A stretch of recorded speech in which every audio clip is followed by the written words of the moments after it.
ఓం సాయిరామ్. సాయి భక్తులందరికీ నమస్కారం అండి. సాయిబాబా దయ వల్ల అందరు ఎక్కడున్నా సంతోషంగా ఉండాలని చెప్పి సాయి తరపున నేను కూడా మనస్ఫూర్తిగా కోరుకుంటున్నాను. ఈరోజు వీడియోలో సాయి పిలుపు ద్వారా మనకు వచ్చినటువంటి సందేశం ఏంటంటే, ఈరోజు కార్తీక పౌర్ణమి. ఈ పౌర్ణమి నాడు ఈ శుక్రవారం రోజు దుర్గమ్మను తాకి నువ్వు అనుకుంటున్న కోరికను నెరవేర్చుకో, తప్పకుండా నీ సంకల్పం నెరవేరుతుందని బాబాగారు మనకి ఈరోజు ఒక చక్కటి సందేశం ద్వారా మన ముందుకైతే వచ్చారండి. ఇలాంటి సందేశాన్ని ఎందుకు అందించాలనుకుంటున్నారు అనేది మనం ఆయన మాటల ద్వారానే తెలుసుకుందాం. వీడియో మొదలుపెట్టే ముందు ప్రతి ఒక్కరికి ఒక చిన్న రిక్వెస్ట్ అండి. ఈ సందేశం కనుక మీ అందరికీ నచ్చినట్లయితే తప్పకుండా మన వీడియోకి లైక్ చేసి మరికొంతమంది సాయి భక్తులకు షేర్ చేయడానికి మీరు ఒక చిన్న ప్రయత్నం అయితే చేయండి. ఇంకా కొత్తగా మన ఛానల్ని ఎవరైనా చూస్తుంటే కనుక సబ్స్క్రైబ్ చేసుకొని సపోర్ట్ అయితే చేయండి ఫ్రెండ్స్. ఇంకా బాబాగారి సందేశాన్ని వినే కన్నా ముందు, మీరు ఎక్కడెక్కడ జాతకం చెప్పించుకొని ఎలాంటి ప్రయోజనం లేక చాలా బాధపడుతూ ఉంటారు కదండి. ఎన్నో సమస్యలు అనేది ఎదురవుతూ ఉంటాయన్నమాట ప్రతి ఒక్కరి జీవితంలో. షిరిడి సాయిబాబా ఆశీస్సులతో జ్యోతిష్యం చెప్తారండి ఈ గురువు గారు. ఉన్నది ఉన్నట్లుగా మన జీవితంలో మనం ఎలాంటి సమస్య గురించి అయితే ఎదుర్కొంటున్నామో వాటన్నిటికీ శాశ్వత పరిష్కారం తప్పకుండా లభిస్తుందన్నమాట. వీరి నెంబర్ వచ్చేసి 9030985098. ప్రేమ సమస్యలు కానీ, పెళ్లి సమస్యలు కానీ, మనోవేదన, శత్రు సమస్యలు, పిల్లల పొరపాట్లు, భార్యాభర్తల మధ్య సమస్యలు, విడాకులు, ధన సమస్య, మీ జీవితంలో ప్రతి ఒక్క సమస్యకి గురువుగారి దగ్గర పరిష్కారం అనేది లభిస్తుంది. ఇక్కడ స్క్రీన్ పైన నెంబర్ కనిపిస్తుంది కదా, ఈ నెంబర్కు కాల్ చేసి మీ సమస్యను ఉన్నది అన్నట్లుగా చెప్పుకోండి. సమస్యకు తగినటువంటి పరిష్కారం పూజలు, పరిహారాల రూపంలో చాలా చక్కగా చెప్తారు. చాలా నమ్మకమైనటువంటి గురువుగారు. ఒకసారి మీరు ప్రయత్నం చేసి చూడండి. ఇప్పుడు బాబాగారి సందేశాన్ని విందామా మరి. నీ ఇంట ఒక అద్భుతం తప్పకుండా చూపిస్తాను. ఎప్పుడు కూడా అద్భుతాల గురించి నువ్వు ఎదురు చూస్తూ ఉన్నావు కదా. ఎప్పుడెప్పుడు మా జీవితంలో సమస్యలన్నీ తొలగి మాకు ఊహించినటువంటి శుభవార్తలు ఎప్పుడు అందుతాయా అని నువ్వు ఎన్నో రోజులుగా కలలు కంటూ ఉన్నావు. అయితే ఇప్పుడు తెలుసుకో, నిన్ను ఎట్టి పరిస్థితుల్లోనూ నేను ఒంటరిగా విడిచిపెట్టలేదు. కాబట్టి నా కళ్ళు ఎప్పుడు కూడా నిన్ను వెతుకుతూనే ఉంటాయి. నా కళ్ళు ఎప్పుడూ కూడా నా బిడ్డ సంతోషంగా ఉండడం కోసమే ఎదురు చూస్తూ ఉంటాయి. మీ అపూర్వమైనటువంటి ఆనందాలను, సంతోషాలకు మించినవి ఈ సాయి తండ్రికి ఇక ఏముంటాయి చెప్పండి. మీ సంతోషం కోసమే కదా నేను నిరంతరం కూడా శ్రమిస్తూ ఉంటాను. దేనికి ఇక మీకు చింత? ఇలా చింతిస్తూ ఉంటే కన్నీలే మిగులుతాయి, ఎటువంటి లాభం ఉండదు. మీరు చింతిస్తూ ఉన్నారంటే ఎప్పుడు కూడా నేను మీతో ఉన్నానని నమ్మకాన్ని మీరు నాకు ఇవ్వని వారవుతారు. ఎప్పుడు కూడా నాకు ఒక సమయాన్ని ఖచ్చితంగా దేవుడు కేటాయించి ఉంచుతాడని చెప్పాను కదా. ఆ సమయంలో నేను నీకు సరైనటువంటి సమయంలో సహాయం చేయడానికి ఏమాత్రం వెనకడుగు వెయ్యను. కాబట్టి దేని గురించి ఎక్కువగా చింతించొద్దు అని ప్రతిరోజు చెప్తున్నాను. ఒకటే మాట మరలా చెప్తున్నాను. ప్రతి చోట మీరు నా ఉనికిని నన్ను చూస్తూ గమనిస్తూ ఉంటాను. మీ మనసంతా అలసిపోయిందని నాకు బాగా తెలుసు. ఎందుకో తెలుసా?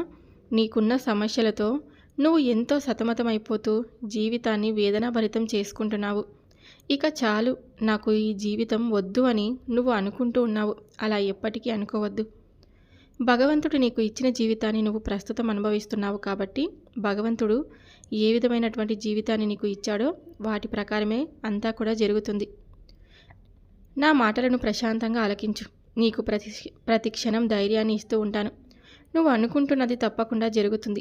రేపు నువ్వు ఊహించని విధంగా నీ జీవితంలో జరగబోయేటువంటి ఒక మంచి కార్యం వలన నువ్వు, నీ కుటుంబం ఆనందంగా ఉండబోతున్నారు. అయితే ఎప్పుడూ కూడా గడిచిపోయినటువంటి క్షణాల గురించి అసలు ఆలోచించొద్దు. జీవితంలో ఎన్నోసార్లు చెప్పాను, ఇప్పుడు కూడా నేను మరలా గుర్తు చేస్తున్నాను. జీవితం అంటేనే ఎన్నో కష్టాలను ఎదుర్కొని ఎన్నో సంతోషాలను కూడా చూడాలి. నేను నీకు కనిపించిన అవసరం లేదు, కానీ నువ్వు నాకు ఎప్పుడు కనిపిస్తూనే ఉంటావు. నేను ఎప్పుడు విడిచిపెట్టలేదు తెలుసా. కంటికి రెప్పలా నేను గమనిస్తూనే ఉన్నాను. అన్నీ చూస్తూనే ఉంటాను. ప్రతి ఒక్కటి నాకు తెలుసు. నీకు మంచి మార్గాన్ని చూపుతూ వస్తాను. నీకు ఏ పని దొరకడం లేదు. నేను చదివిన చదువుకు, నాకు ఇప్పుడు ఉన్నటువంటి ఉద్యోగానికి అసలు పొంతనా లేదు. లభించినటువంటి పనికి అసలు ఏమాత్రం కూడా పొంతనా లేదు బాబా. అసలు అందులో సంతృప్తి కానీ, నాకు ఉన్నటువంటి విజయానికి, నేను టాలెంట్కు నాకు ఏ విధమైనటువంటి సంతృప్తి చెందడం లేదు. ఇవన్నీ కూడా ఎలా అనుకుంటూ ఆలోచిస్తూ ఉంటున్నావు. నీకు ఎంత బాధగా ఉందో, ఎంత నిరుత్సాహం చెందుతూ వస్తున్నావో నాకు బాగా తెలుసు. ఒక మాట చెప్తాను, గుర్తుంచుకో. ఏదైనా ప్రస్తుతం నీకు ఒక మంచి పని లభించింది కదా, ఆ లభించినటువంటి చిన్న పని అయినా సరే దాన్ని చిన్న పెద్ద అనే భేదం చూడకుండా నీకు ఏమి వృద్ధి అయితే లభించిందో అది నువ్వు పరమ పవిత్రంగా భావించి నిజాయితీగా పని చేసుకుంటూ వెళ్ళు. నీ పనిలో ఆనందాన్ని, సంతోషాన్ని వెతుక్కో.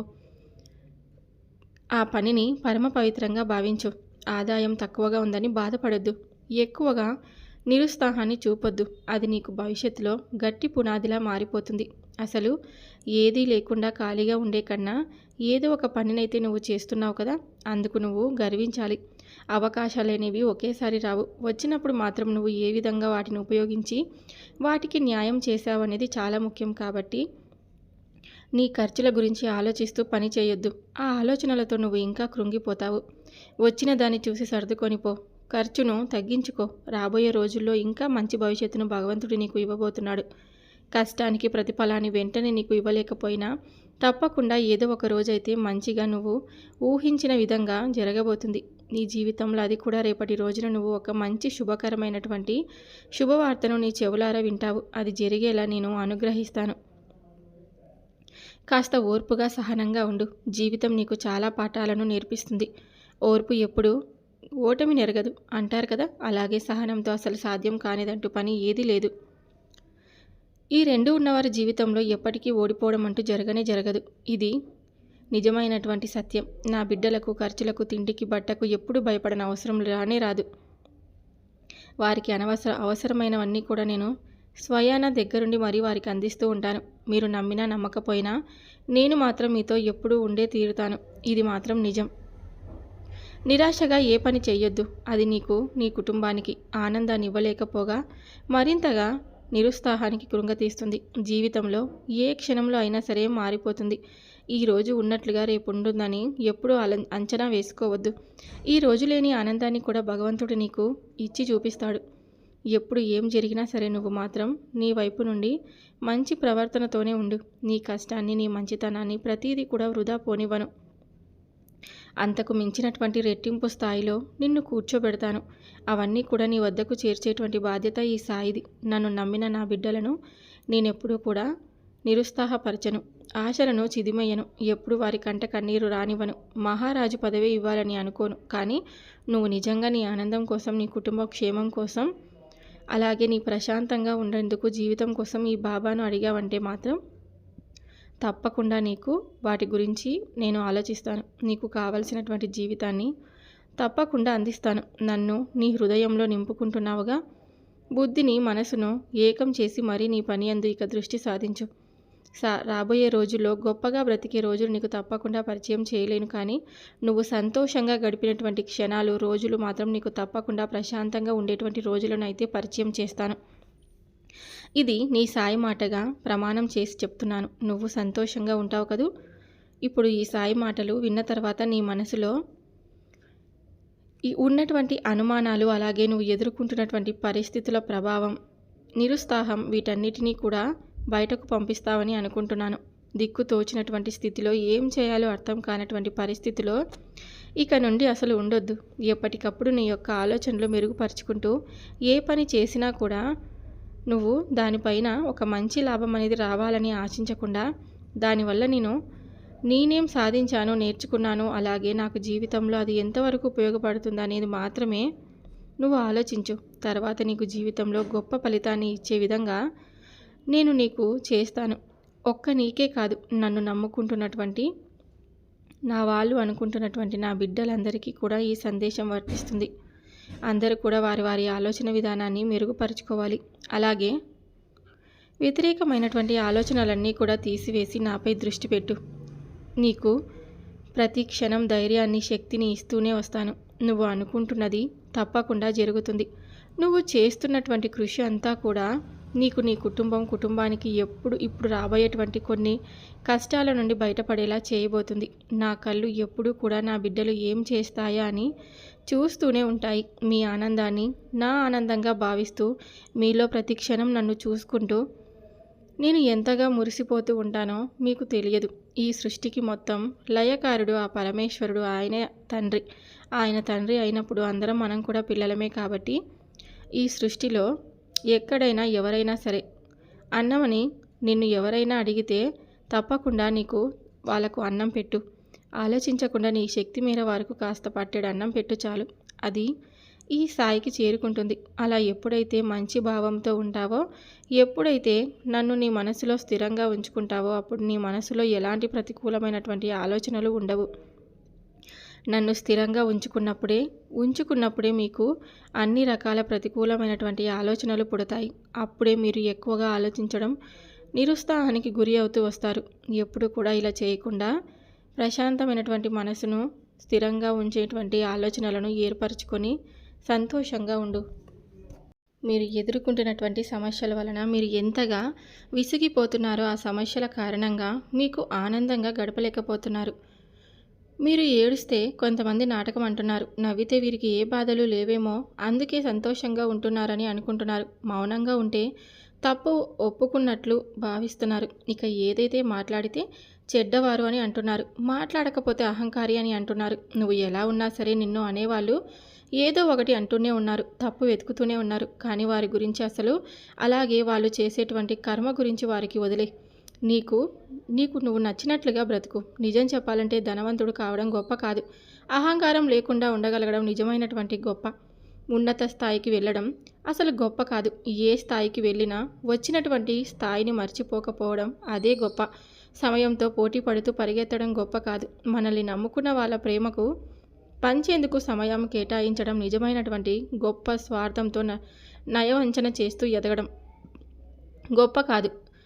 ఉన్నంతలో ఇతరులకు సహాయపడే మానవత్వ గుణం ఉంటే అదే నిజమైనటువంటి గొప్ప. అన్నింటికన్నా మించి మనిషిగా బ్రతకగలడం నిజమైన గొప్ప. నీకు నిజం చెప్పాలంటే ఎలాంటి స్వార్థం లేదు. అలాగే ఎవరిని కూడా నయవంచలతో మోసాలతో బ్రతకడం లేదు.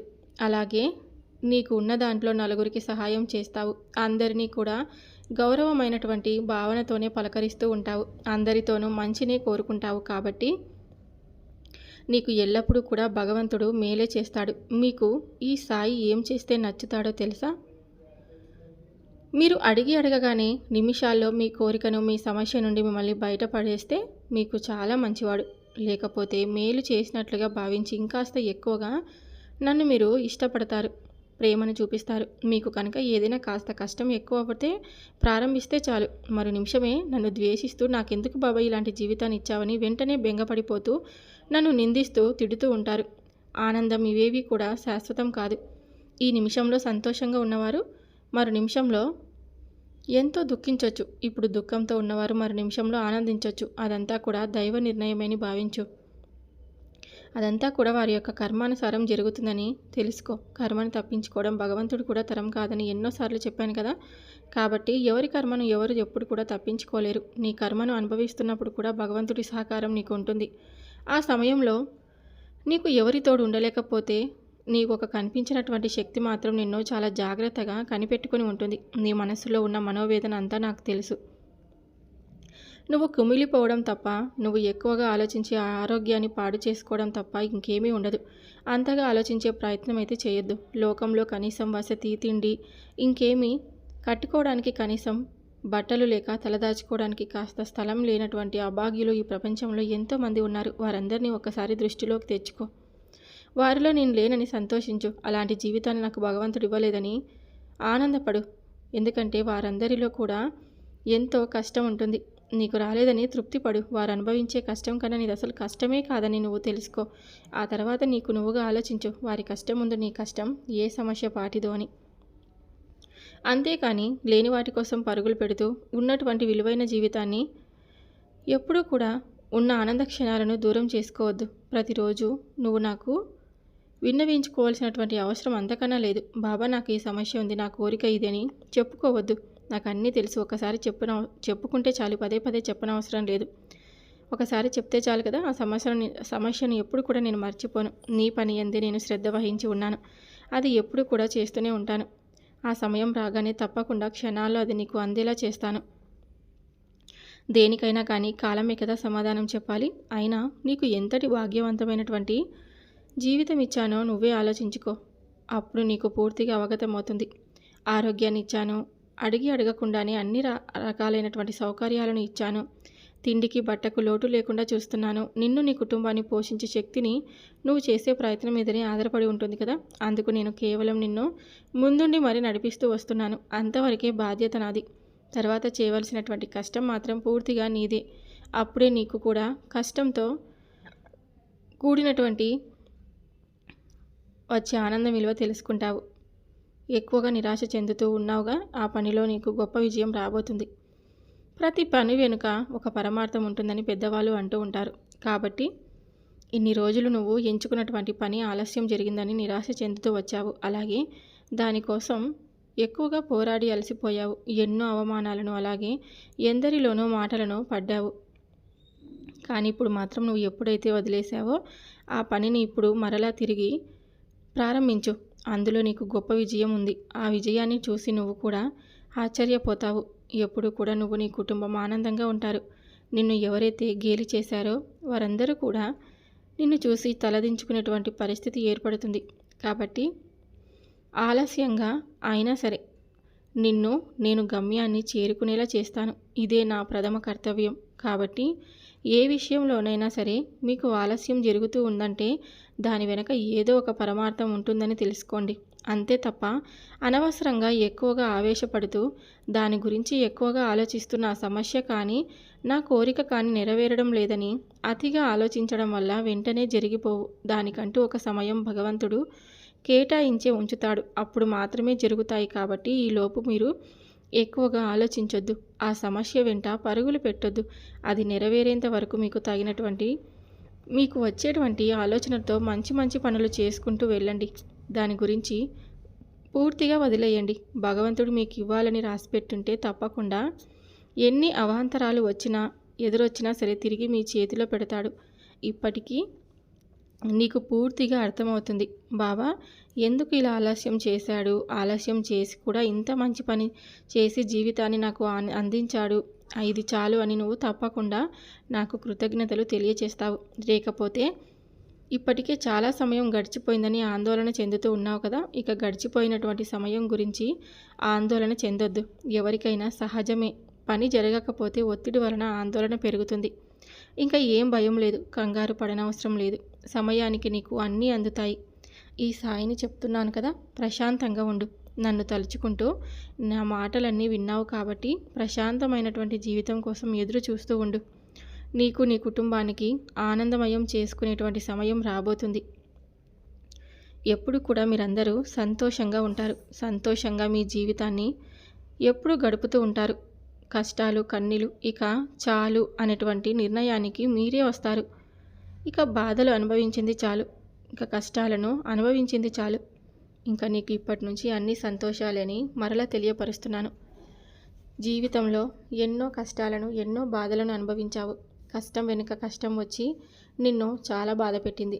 ఇక నుంచి నీకు సంతోషకరమైనటువంటి జీవితమే ఇవ్వబోతున్నాను. ఈ సాయి నీకు అందించబోతున్నాడు. ఇక మీ జీవితం కంటూ ఒక అర్థం అంటూ ఇప్పటి నుంచి చాలా ఉంటుంది. మిమ్మల్ని ఎవరైతే మానసికంగా బాధ పెట్టారో, డబ్బు లేదని గేలి చేశారో వాళ్ళందరికీ కూడా నువ్వు తప్పకుండా సమాధానమైతే చెప్పే తీరుతావు. అది కేవలం నీ విజయంతోనే సమాధానం అందిస్తావు. నువ్వు ఆశ్చర్యపోయేటువంటి జీవితాన్ని గడిపి అందరినీ ఆశ్చర్యానికి గురి చేస్తావు. ఎంతలా ఎదుగుతావంటే అందరి కళ్ళ ముందు నువ్వు ఒక నక్షత్రంలా కనపడేంత ఎదుగుతావు. అంత చక్కగా పరిపూర్ణంగా ఆనందకరమైనటువంటి జీవితాన్ని నువ్వు తప్పకుండా గడుపుతావు. నీ జీవితానికంటూ ఒక అర్థం పరమార్థం ఇప్పటి నుంచి తప్పకుండా ఉంటుంది. ఇన్ని రోజులు వాటి కోసం నువ్వు చాలా బాధపడ్డావు కదా. సంతోషం ఆనందం ఈ రెండింటి పదాల కోసం ఇప్పటి నుంచి తప్పకుండా వాటన్నిటినీ నీకు అందిస్తున్నాను. ఇక ఇప్పటి నుంచైనా నువ్వు అన్నీ కూడా మర్చిపోయి పాత జ్ఞాపకాలను పదే పదే గుర్తు చేసుకుంటూ ఉండవద్దు. పాత జ్ఞాపకాలను గుర్తు చేసుకోవడం వలన ఇప్పుడు వచ్చినటువంటి ఆనందకరమైనటువంటి క్షణాలను నువ్వు అనుభవించలేవు. వాటిని సంతోషంగా అనుభవించాలంటే పాత జ్ఞాపకాలన్నీ ముందుగా వదిలేయి. సో విన్నారు కదండి బాబాగారు చెప్పినటువంటి సందేశం. మీ అందరికీ నచ్చితే తప్పకుండా మన వీడియోకి లైక్ చేసి మరికొంతమంది సాయి భక్తులకు షేర్ చేయండి. ఇంకా ఈరోజు తప్పకుండా కార్తీక పౌర్ణమి కదా, మీరు 365 ఒత్తుల దీపాన్ని తప్పకుండా వెలిగించండి. అది కూడా ఇంటి యజమానితో వెలిగిస్తే కనుక మీకు అంతా కూడా మంచి జరుగుతుంది. ఇంకా దుర్గాదేవి గుడికి వెళ్ళినప్పుడు కూడా మీరు సాయంత్రం సమయంలో అంటే ప్రదోష సమయంలో ఉసిరికాయలను తీసుకొని వెళ్ళండి. ఒక 5 కానీ 2 కానీ దానిపైన 3 ఒత్తులు కలిపిన దీపాన్ని ఆవు నేతిలో వెలిగించండి. ప్రతి ఒక్కరూ మంచిగా ఆయురారోగ్యాలతో సంతోషంగా ఉంటారు. సో విన్నారు కదండి. ఈ సందేశం మీ అందరికీ నచ్చితే తప్పకుండా లైక్ చేయండి. ఇంకొంతమంది సాయి భక్తులకు షేర్ చేయండి. కొత్తగా సబ్స్క్రైబ్ ఎవరైనా చేసుకోలేకపోతే మన ఛానల్ని సబ్స్క్రైబ్ కూడా చేసుకోండి చూసేవారందరూ. రేపు సాయి పిలుపు ద్వారా వచ్చే సందేశంతో అందరం మళ్ళీ కలుద్దాం. సర్వే జన సుఖినో భవంతు. ఓం సాయిరామ్.